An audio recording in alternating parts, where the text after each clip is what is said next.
Mente, produza em mim, Espírito, a bondade. Mostra-me o amor presente em mim, envolvido pela carne. Descortina diante de meus olhos erráticos a minha verdade. Seja eu difusor de bons pensamentos. Seja eu vigilante com os meus pensamentos. E seja eu causador de amor onde eu estiver. Que assim seja.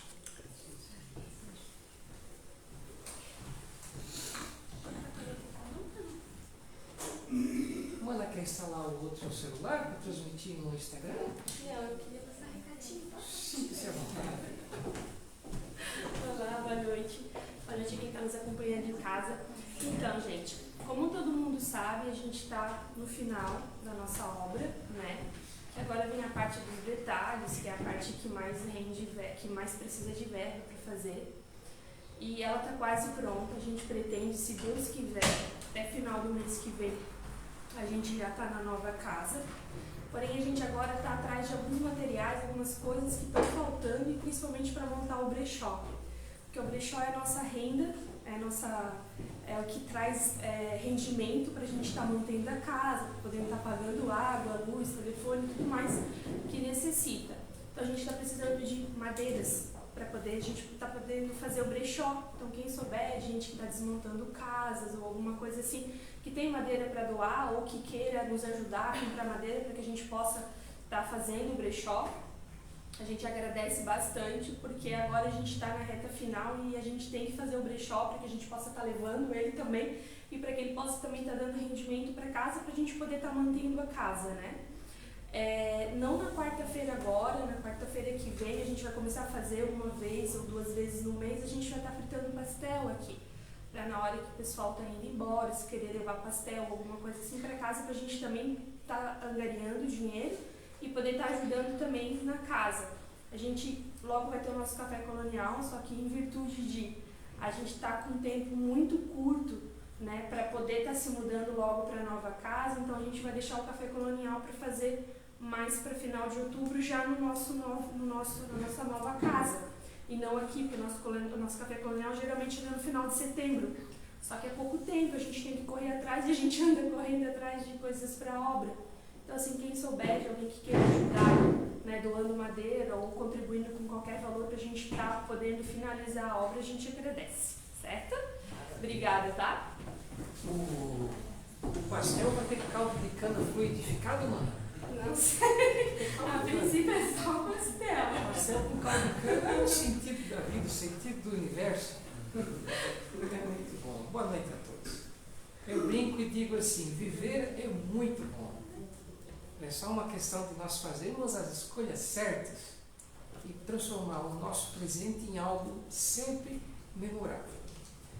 Hoje nós abrimos a nossa palestra com um tema que abrange o capítulo 3 do livro 2 do Livro dos Espíritos.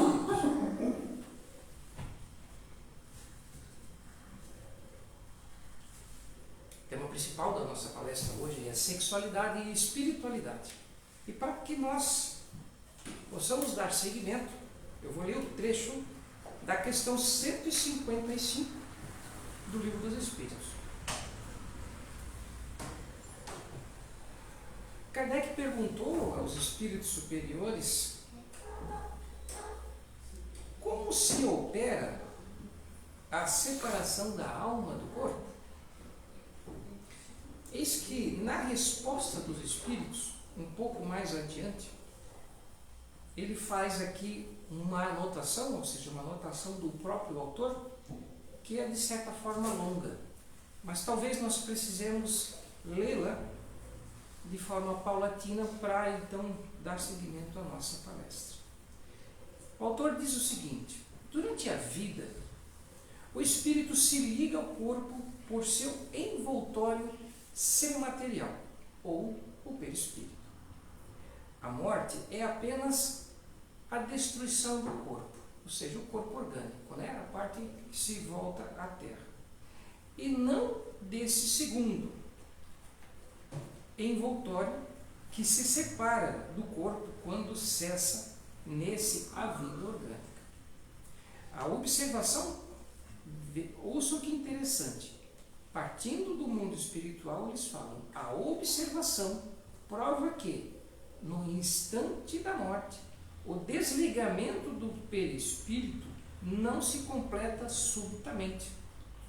Ele não opera senão gradualmente e com uma lentidão que varia muito segundo os indivíduos. Para alguns, ele é muito rápido e pode-se dizer que o momento da morte é aquele do desligamento, algumas horas após.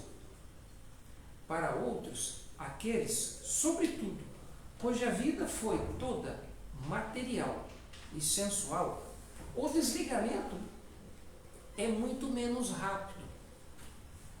Dura, muitas vezes, dias, semanas e, em muitos casos, até meses. O que não implica existir no corpo a menor vitalidade, nem a possibilidade de um retorno à vida, mas uma simples afinidade entre já o espírito desencarnado e o corpo ainda inerte. Eu faço uma pausa aqui, antes de dar seguimento, e trago uma das maiores frases escritas no templo de Delfos, na Grécia, citada muitas vezes por velhos filósofos da Grécia, abre aspas, conheça a ti mesmo, fecha aspas. Conheça a ti mesmo é justamente uma das máximas que todos nós precisamos, nos dias de hoje, lembrarmos. Muitas vezes, a cada momento que nós nos damos conta de onde nós estamos, o que nós estamos fazendo, justamente como uma prerrogativa para que nós façamos escolhas coerentes ao longo da nossa vida. Aqui mostra no Livro dos Espíritos que, por observação, eles assim ditaram, muitas vezes o processo de desencarne, ou seja, o desligamento do corpo espiritual do corpo orgânico, ou seja, essa seção intermediária, que é chamada de perispírito, pode acontecer em alguns casos de forma súbita ou em outros casos de forma lenta, como eles citam, podendo durar horas, dias ou meses. Isso depende do que a pessoa, enquanto viva, fez, ou seja, valorizou durante a sua vida. Se era uma vida mais materialista ou mais sensualizada. Quando eu uso aqui o termo sensualizada, eu não estou diminuindo a importância e o quão sagrado que é a intimidade de um casal. Mas são escolhas que todos nós devemos aprender a fazer ao longo de nossa vida. É necessário, para tanto, nós até entrarmos um pouquinho no mundo energético para entender quais são os resultados de uma escolha de uma vida sensual num caminho ou uma vida sensual, sexual num outro caminho. Quero dizer o seguinte, como nós já citamos aqui muitas vezes em palestras, toda essência, toda partícula ou subpartícula, lá no mundo subatômico, ela é extremamente suscetível à vontade. Dito feito, quando nós temos sempre a lembrança que aqueles microtijolos que nos compõem, seja como corpo orgânico, seja como espírito, é extremamente suscetível à vontade, eu faço uma pausa e levo para um exemplo da nossa vida cotidiana. Quem vivenciou os anos 70 deve se lembrar da saudosa fita cassete. É ou não é? Quem não se lembra da fita cassete? Lembra, né? Eu lembro também. Fita cassete é algo, para a nossa época, algo incrível, porque era uma fita plástica. Para quem não conhece, para quem nasceu dos anos 90 para cá, uma fitinha plástica fininha, sensível, rompível, às vezes embaraçada, aquilo fazia um maior barulho na vida da gente, tem que pegar a canetinha lá e arrumar novamente, você não lembrar disso.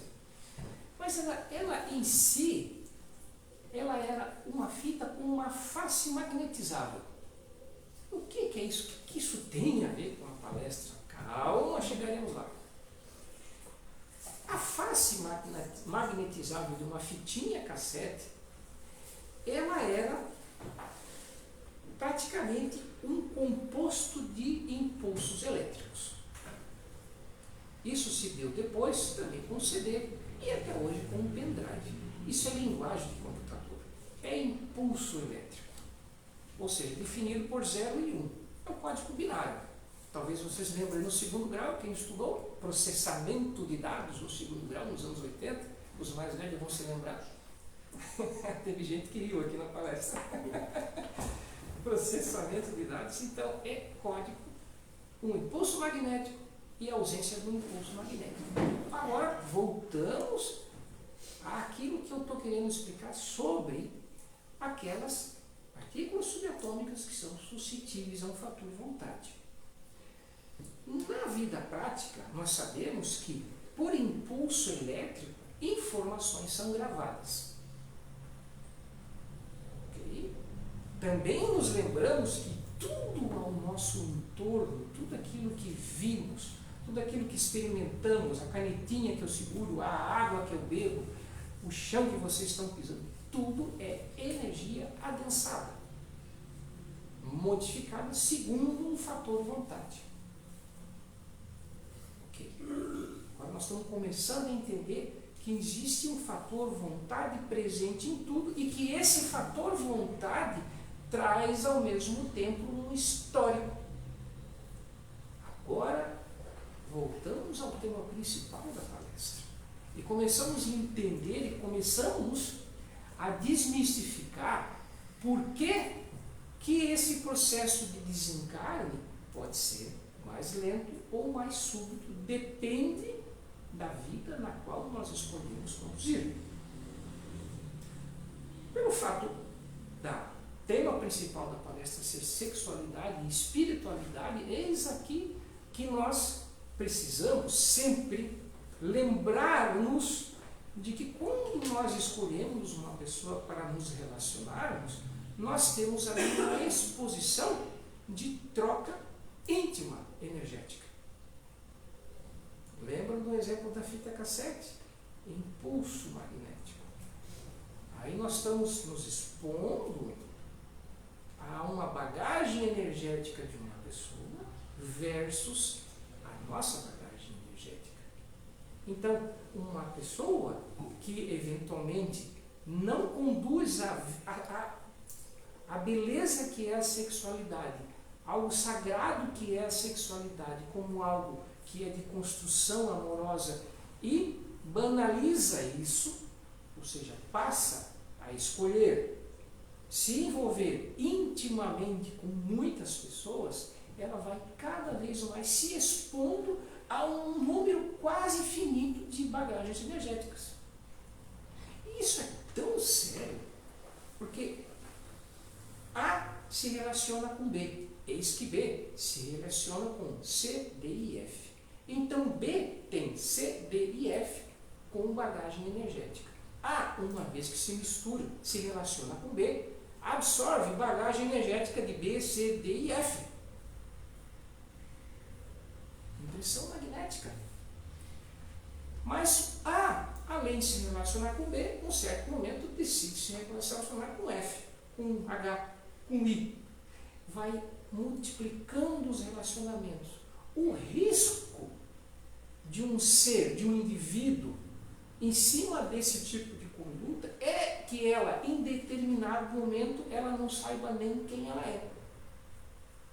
Ela possa ter vulnerabilidade da própria identidade.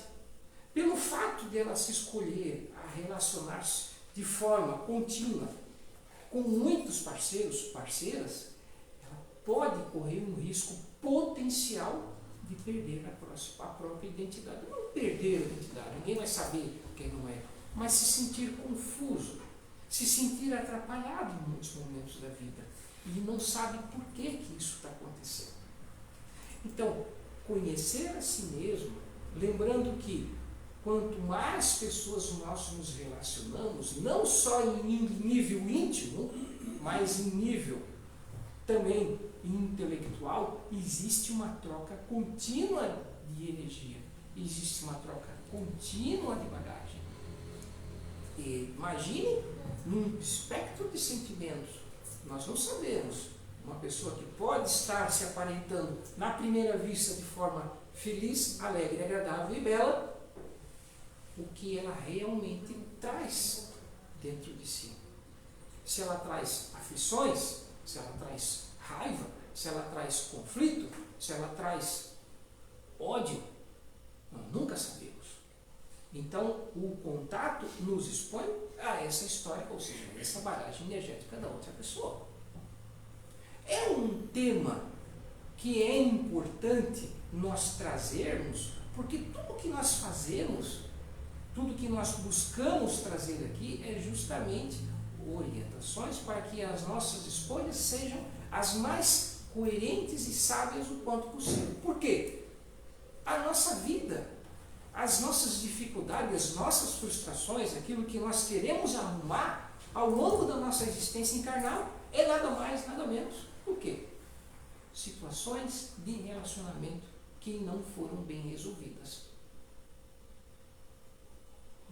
É só o que nós observamos. Se uma pessoa está de alguma forma triste, não está bem, não está feliz, não está plena, é algo relacionado a relacionamento. Então esses relacionamentos que nós vamos escolhendo ao longo de nossa vida são fatores determinantes para aquilo no qual nós nos tornamos neste dado momento. É bem interessante também nós lembrarmos que como espírito, que como essência energética, o nosso corpo espiritual, aquilo que é mais íntimo, mais sutil nosso, ele se apresenta sem forma. São 7 principais vórtices energéticos, que também são conhecidos como chakras. Quanto mais ao alto, mais sutil, maior a vibração e se apresenta na cor lilás. É aquela porção nossa, da nossa essência, do eu, que se conecta com Deus, com o universo, com o todo, com tudo. Enquanto que, no outro extremo desses 7 vórtices energéticos principais, no outro extremo nós temos o chakra base, que se apresenta na cor vermelha, mais denso. O chakra base tem uma importância sumária e essencial para nós, porque o chakra base está voltado para a Terra, enquanto que o chakra coronário está voltado para o alto. O chakra base, estando voltado para a Terra, ele absorve a energia telúrica da Terra, mais adensificada, e alimenta os demais. E é justamente por esses chakras, tanto com base quanto sexual, que estão próximos um do outro, que nós nos relacionamos com as pessoas. Vejam que interessante. Nós estamos falando de um potencial gigante de energia, um mega gravador de energia. Aí voltando para aquele exemplo lá da fitinha cassete lá atrás, nós botávamos a fita dentro do gravador, fechávamos o gravador, pause e play, sintonizava lá na rádio. Alguém vai lembrar disso daí, né? Na hora que tocava a música certa, acendia também, né? Na hora que tocava a música certa, nós tirava da pausa e eis que começava a gravar. Captava a informação da música que estava passando pelo receptor transmissor e imprimia energeticamente. Vocês estão entendendo a analogia de uma gravação energética em relação ao que nós fazemos?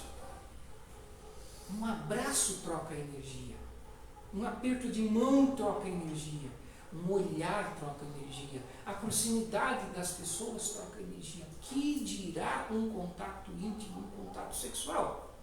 Onde nós estamos tomando energia da Terra, que é extremamente forte em termos de densificação e potencialização. Então, assim, o conselho é, sim, nós procuramos ter coerência das escolhas que nós fazemos, com quem nos relacionamos. Claro, a gente vai iniciar um relacionamento novo, não é simples você simplesmente pedir que a pessoa traga um atestado de sanidade mental e a lista dos remédios que a pessoa toma. Não é assim simples. É assim, né?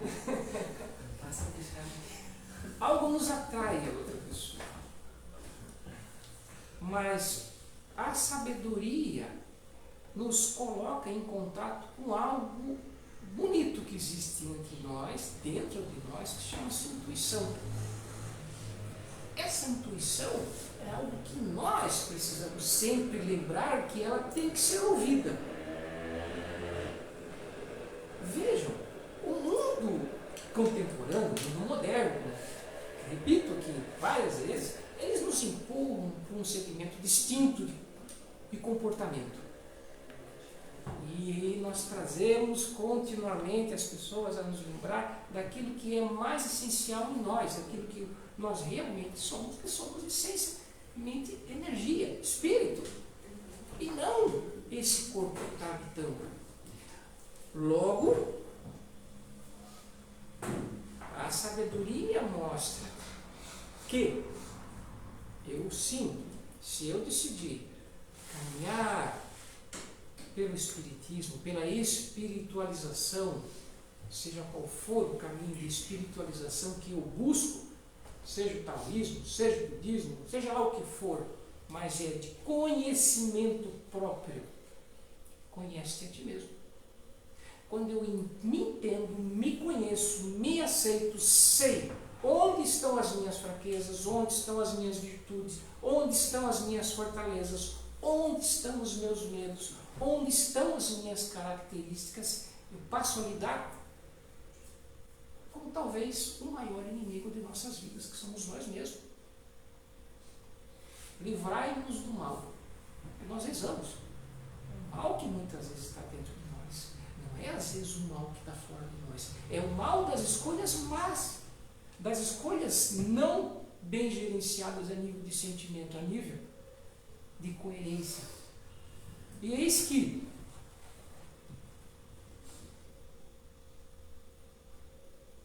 nós sempre temos aqui, principalmente nesse ambiente de palestra, que de certa forma é como se fosse uma grande escola, uma escola de vida, uma exposição para que nós, lá no nosso dia a dia, lá nesse mundo moderno, maluco, lindo e maravilhoso, que tem pastel e caldo de cana, saibamos fazer boas escolhas. Saibamos eleger valores para a nossa vida. O que é um valor? O valor é algo que não é tangível, não é palpável. O que é um valor para mim? Ser honesto é um valor para mim. Ser verdadeiro é um valor para mim. É um valor para mim. Respeitar o próximo é um valor para mim. Mas tudo isso tem que estar também olhando para si. Eu gosto de ser honesto para as pessoas, assim eu espero a honestidade das pessoas, eu gosto de ser verdadeiro. Eu quero que as pessoas sejam verdadeiras para mim, e assim eu vou retribuindo.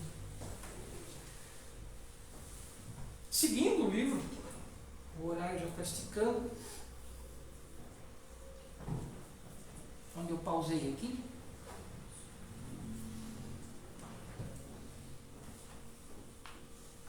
Olha só, ouçam só. Não falar olha só, mas ouçam só.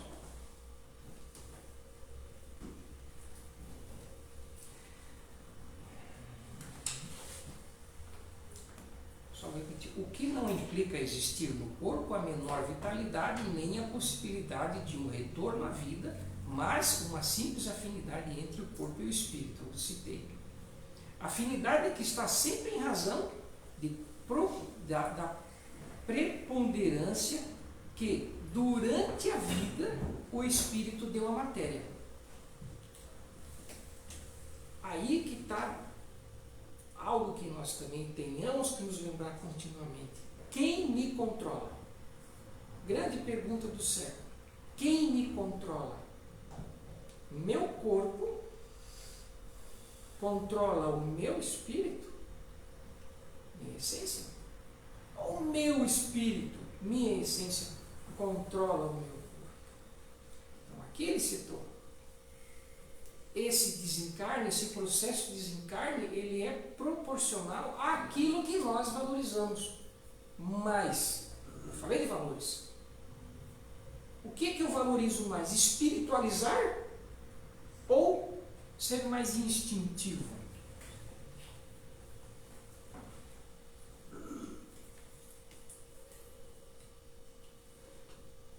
Com efeito, é racional conceber que, quanto mais o espírito se identifica com a matéria, mais ele sofre ao separar-se dela. Clara é a orientação. Quanto mais o espírito se identifica com a matéria, mais ele sofre em se separar dela. Falando em espírito, perispírito e corpo, nós podemos, de forma análoga, comparar a água em estado vaporoso, a água em estado líquido, a água em estado sólido. É a mesma coisa. A água no estado vaporoso está como espírito. A água no estado líquido está como perispírito, moldável, fácil, maleável. E a água no estado sólido está como o nosso corpo. Ao passo que a atividade intelectual e moral elevada, a elevação dos pensamentos operam um começo de libertação, mesmo durante a vida do corpo. Pausa novamente. Olha, ouçam que interessante. Ao passo que uma elevada moral opera uma libertação do corpo, mesmo enquanto encarnado. Ou seja, menos adensificado eu me torno. Mas isso não quer dizer que eu preciso estar com o mundo, com a cabeça no mundo da lua. Mas sim em aspecto de desprendimento das coisas terrenas. Para que ao passo no dia, tomara que demore bastante, que eu tenha que deixar esse lado da vida, isso seja o mais rápido quanto possível. Eu não quero nem lembrar da cerveja que eu deixei na geladeira. Tem que ser assim rápido. Vamos para frente? Tal é o resultado dos estudos feitos sobre todos os indivíduos observados no momento da morte. Repetindo, tal é o resultado dos estudos feitos sobre todos os indivíduos observados no momento da morte. Imagine quão assustador é um ser que desencarnou e o perispírito ainda permanecer ligado ao corpo já inerte durante meses. Isso acontece com frequência. Isso é assustador. Então, queremos isso para nós? É uma pergunta que cada um faz para si, responde para si. O que eu quero no dia que eu tenho que voltar para a Terra?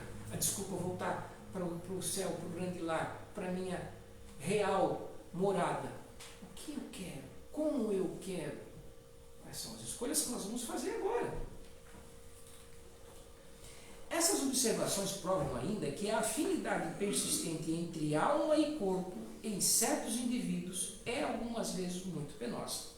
Porque o espírito pode experimentar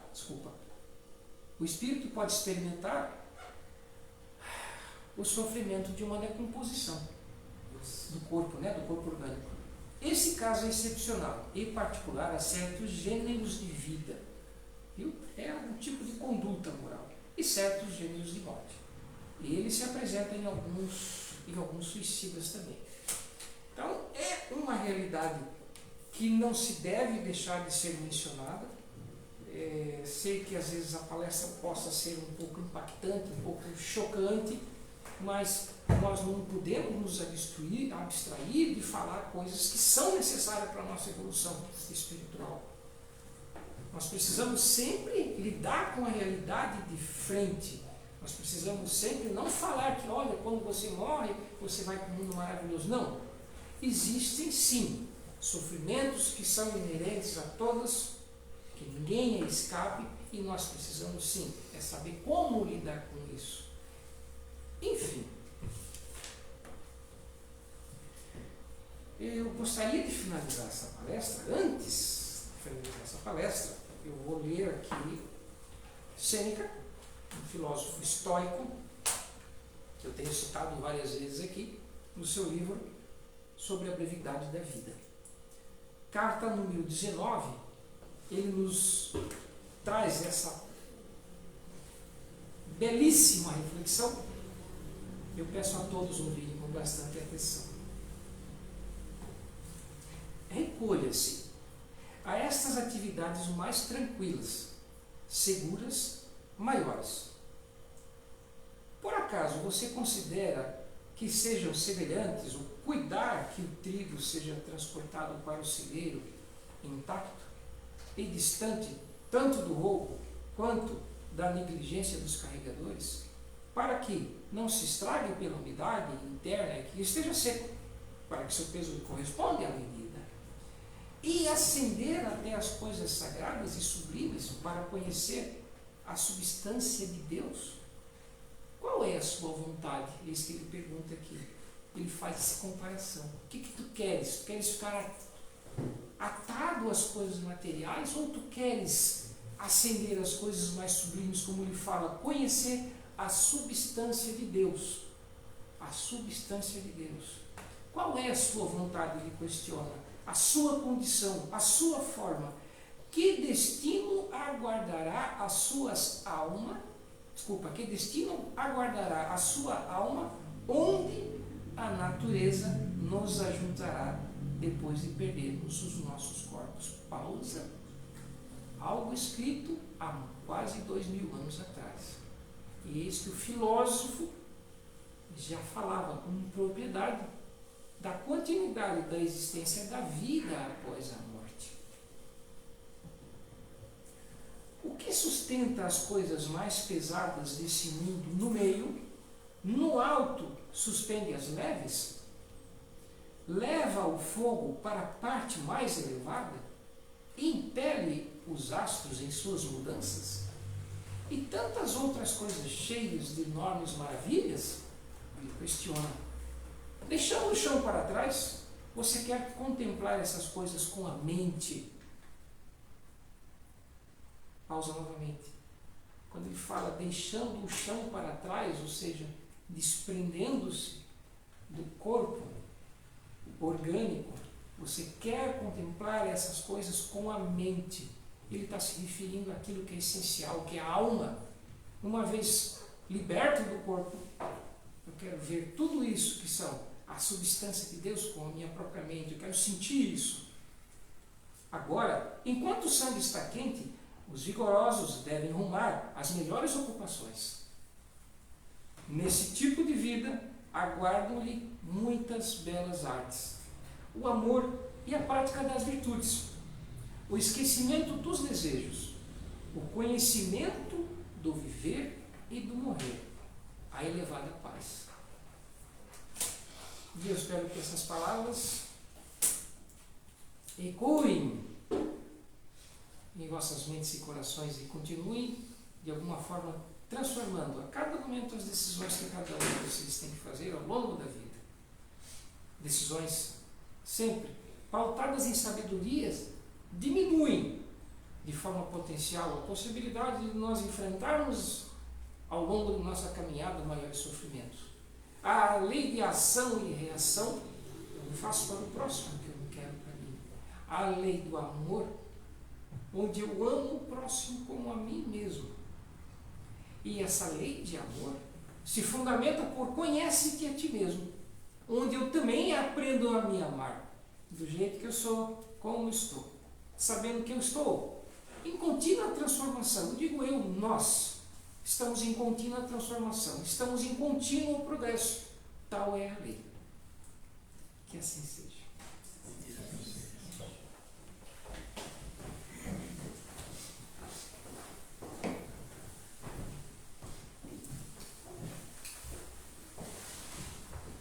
Pai nosso, que estais no céu, santificado seja o vosso nome. Venha a nós o vosso reino. Seja feita a vossa vontade, assim na terra como no céu. O pão nosso de cada dia dai-nos hoje. perdoai as nossas ofensas, assim como nós perdoamos a quem nos tem ofendido. E não nos deixeis cair em tentação, mas livrai-nos do mal. Pois teu é o reino, o poder e a glória, para todos sempre. Que assim seja.